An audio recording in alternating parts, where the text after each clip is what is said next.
Hi, today I'm going to teach you about capture and recapture. So I'm taking an example from the past paper. That Beth wants to estimate the number of frogs in a lake. So she captured 80 frogs, she marked them, put them back into the lake. Later that day, she caught again, um, uh,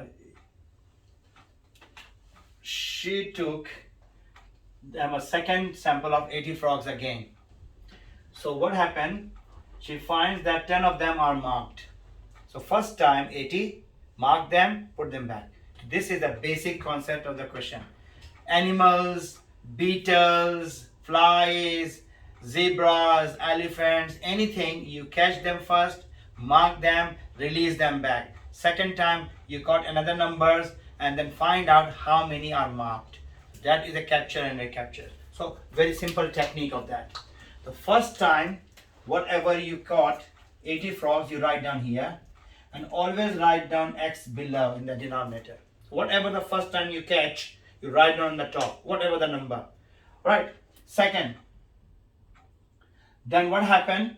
Second time you catch, you write down here. You go in this direction. So first time, second time, third time, and fourth time. So first time caught, you write down here, find the unknown X here. Second time again 10, 80. So write down 80 here. By chance, it could be any number. And how many are marked? You write down here. So I will tell you like this: 1, 2, 3, 4.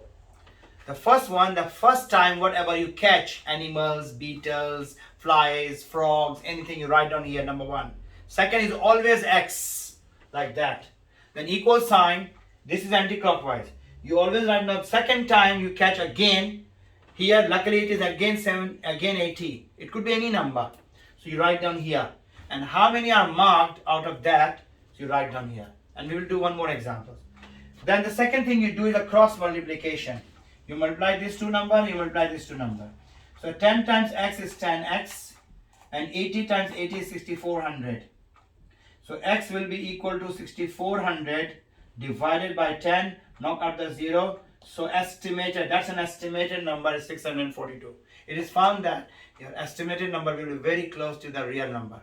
So hopefully you understand. So I'm going to give you another example. So this will understand. Forget this one. I'm taking another example. Beth wants to estimate the number of frogs in the lake. She catches a sample of. I'm changing the number. I'm changing the number. I'm changing the number. Alright. So suppose this number is 100 frogs. Mark them and put them back in the lake. Later, she took a second sample of frog and this time 60 frogs. Right? And out of them are marked, work out the estimate. So how many are marked? Suppose 5 of them are marked. Alright, work out. So what will I say? What did I say to you if you remember? First time 100, you write down 100 here, divided by X. The second time 60, you write down 60 here. And then how many are marked? Write down 5 here. That's all you have to do. Then what you have to do? You cross out, multiply. 5 times X is 5X.